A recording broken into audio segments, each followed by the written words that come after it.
నాయకుడు, మన పార్లమెంట్ అభ్యర్థి, ముద్దురాజుల ముద్దు బిడ్డనే కాదు బీసీలందరికీ మైనార్టీ ప్రతి ఒక్క నాయకుడు ఈ నాయకులుగా ఇదే మా నీలమ్మదన్న మాట్లాడవలసిందిగా కోరుతున్నాను.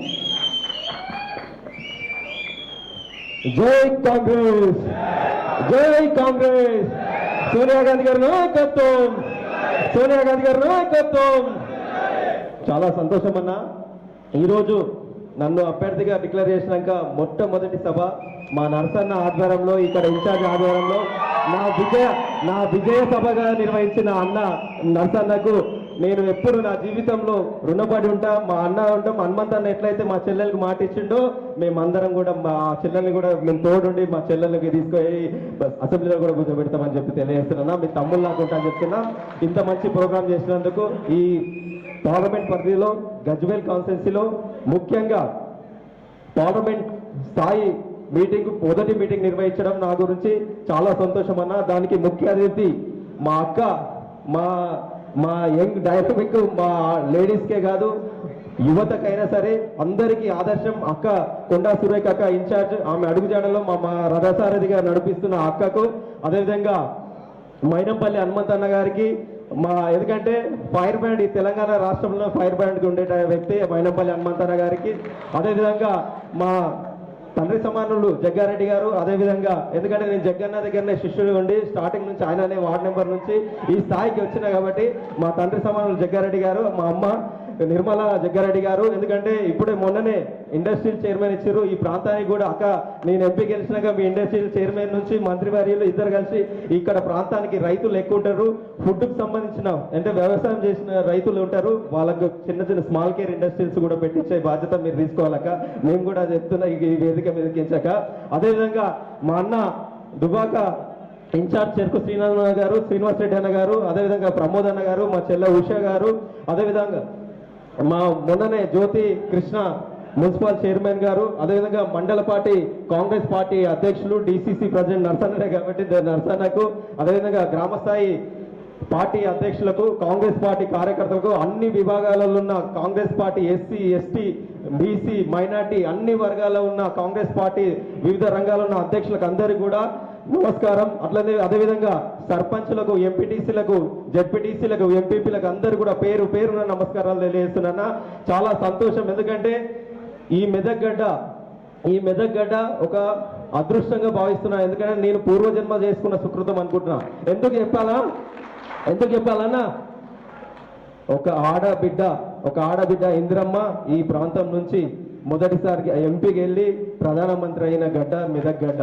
ఆ గడ్డ నుంచి ఒక బడుగు బలైన వర్గాల బిడ్డ, ఒక పేదింటి బిడ్డ, మీలో నుంచి వచ్చిన మీ కుటుంబ సభ్యులాగా వచ్చిన మీ కొడుకులాగా మీ తమ్ముళ్ళగా అందరికీ సేవ చేయడానికి సోనియా గాంధీ గారు, రేవంత్ రెడ్డి గారు నాకు ఆశీర్వాదం ఇచ్చి మీ ముందుకు పంపించిన, మీ మీద నమ్మకంతో పంపించిన మీ మెదక్ జిల్లాకు అందరికీ కూడా సేవ చేసే భాగ్యం కల్పించిన మీ అందరూ కూడా నన్ను దీవించి మెదక్ పార్లమెంట్ పంపేయండి అన్న. మీ గురించి, మన ప్రాంతం గురించి, ఎందుకంటే ఇక్కడ బీఆర్ఎస్ పార్టీ అభ్యర్థుడు ఉన్నాడు. ఎవరు? వెంకట్రామరెడ్డి. గతంలో కలెక్టర్, ఇప్పుడు ఎమ్మెల్సీ, ఇప్పుడు ఎంపీ అభ్యర్థి. అంతేనా? అమ్మకు అన్నం పెట్టినోడు చిన్నమ్మకు బంగారు గాజులు పెడతాడట. అమ్మకు అన్నం పెట్టలేడు కానీ చిన్నమ్మకు బంగారు గాజులు పెడతాడు. నువ్వు ఇప్పుడు ఎమ్మెల్సీ ఉన్నావు కదా, గతంలో కలెక్టర్ ఉన్నావు కదా. ఇదే గజ్వేల్ ప్రాంతంలో, గజ్వేల్ కాన్స్టిట్యున్సీలో ఇక్కడనే కొండపోచమ్మ ప్రాజెక్ట్ ఉంది. కొండపోచమ్మ ప్రాజెక్టులో 4 గ్రామాలు అందులో మునిగి రైతులకు నష్టం జరిగితే ఆ రైతులు ఆ నష్టపరిహారం మాకు సరిపోలేదు కలెక్టర్ గారు, మాకు కొద్దిగా పరిహారం ఎక్కువ ఇవ్వమంటే అంతే ఇస్తాం, ఇస్తే తీసుకోండి లేకుంటే మీకు దిక్కున్న చోట చెప్పుకోండి అని చెప్తే ఆ రైతులందరూ కూడా 36 మంది రైతులు అందరూ కలిసిపోయి కోర్టుకు పోతే మీరు ఎక్కడికైనా ఉండి బిడ్డ, నేను కలెక్టర్ ఉన్నా వీటికి కలెక్టర్గా పోయినాక కూడా మీ ఎక్కడున్నా కూడా మీకు పని జరగనియా అని చెప్పి వార్నింగ్ ఇచ్చిన దుర్మార్గుడు వెంకట్రామరెడ్డి. మీకు తెలుసా లేదన్నా? గజ్వేల్ ప్రజలకు తెలుసా లేదా? ఆ దుర్మార్గుడికి వేద్దామా, ఈ పేదింటి బిడ్డ మీ బిడ్డకి వేస్తారా చూడండి అన్న. ఒకసారి ఆలోచించి కాంగ్రెస్ పార్టీకి ఓటేసి గెలిపేయండి అన్న. మీకు సేవ చేస్తాం, మీ సేవకుడిలాగా పని బతుకుతా అని చెప్పి తెలియజేస్తున్నా. ఎందుకంటే మన అన్న కూడా చెప్పిండు, మైనంపల్లి హనుమంతన్న ఇంతకుముందే చెప్పిండు, అమ్మ నాన్న కూడా కరోనాలో చనిపోయారు అన్నాడు. కానీ ఇంత పెద్ద కుటుంబం ఇచ్చిపోయారన్నా మా అమ్మ నాన్న మీ అందరికీ, ఈ మెదక్ జిల్లా ప్రజలందరి కుటుంబం ఇచ్చిపోయారన్నా. మీరే మీ అందరికీ సేవ చేసే భాగ్యం ఇవ్వండి. ఎందుకంటే ఇక్కడ ప్రభుత్వం ప్రజా ప్రభుత్వం ఉంది, ప్రజా పాలన నడుస్తుంది, రేవంత్ రెడ్డి అన్న నాయకత్వం నడుస్తుంది.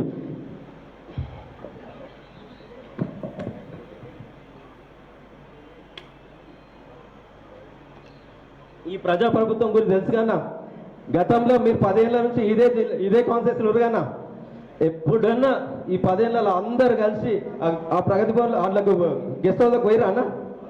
ఇప్పుడు ఉగాది పండుగ రాగానే పిలుచుకుంటున్నా లేదా?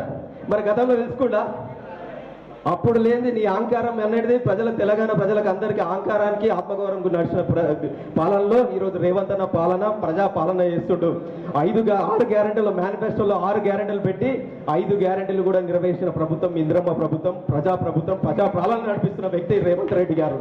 ఆయన నాయకత్వంలో మేమందరం కూడా మీ అందరికీ సేవ చేసుకుంటాం.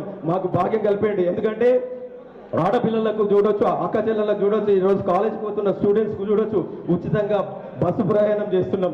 అదేవిధంగా 200 యూనిట్లు కరెంట్లకు ఎంత వస్తుందన్న కరెంట్ బిల్ 200 యూనిట్కి నెలకు ఎంత వస్తుంది? ఒక 200 యూనిట్ కరెంట్ చేస్తే 800 రూపాయలు, సుమారుగా 600 రూపాయల దాకా వస్తుందా? 600 నుంచి 800 రూపాయలు మన ప్రభుత్వం కడుతుందా లేదా ప్రతి నెల? ఈ 100 రోజులనే ఆర్టీసీ బస్సులో మన ఆడబిడ్డలు ప్రయాణం చేస్తున్నా లేదా? మన ఇంట్లో గ్యాస్ సిలిండర్ తెచ్చుకుంటే 500 రూపాయల అకౌంట్లో వేస్తుందా లేదా మన ప్రభుత్వం? మళ్ళా అన్ని వర్గాలకు మీరు చూడొచ్చు, అన్ని వర్గాలకు కార్పొరేషన్లు ఏర్పాటు చేసిన ప్రభుత్వం కాంగ్రెస్ ప్రభుత్వం. SC, ST, BC, minority, OC అన్ని వర్గాలకు కార్పొరేషన్లు ఏర్పాటు చేసిన ప్రభుత్వం మన ప్రభుత్వం, మన ప్రజా ప్రభుత్వం. అట్లనే ఇప్పుడు చెప్పిన 36 మంది రైతులు, ఎందుకంటే తుక్కి బొల్లారం గ్రామంలోనే ఇక్కడ ఉన్నారు, కలెక్టర్ గారు ఉండి ఆ రైతులకు కోటు కోతరా అని చెప్పి అక్కడ రేకుల ఇల్లు కట్టించిండు, డబ్బాలు లేక రేకుల ఇల్లు కట్టించిండు. ఆ రేకుల ఇళ్ళల్లో వర్షం వస్తేనేమో ఇల్లు మునిగిపోతున్నాయా లేవా?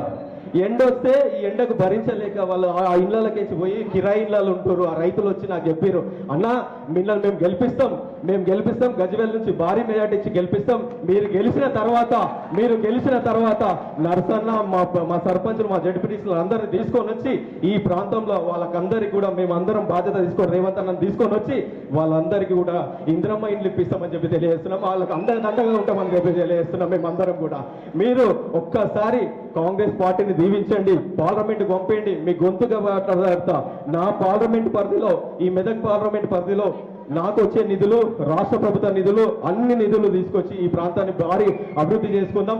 యువతకు అండదండలుగా ఉంటా, ప్రతి కార్యకర్తకు మీ ఇంట్లో కుటుంబ సభ్యులాగా, మీ అన్నదమ్ముల్లాగా ఉంటారని తెలియజేస్తున్నా.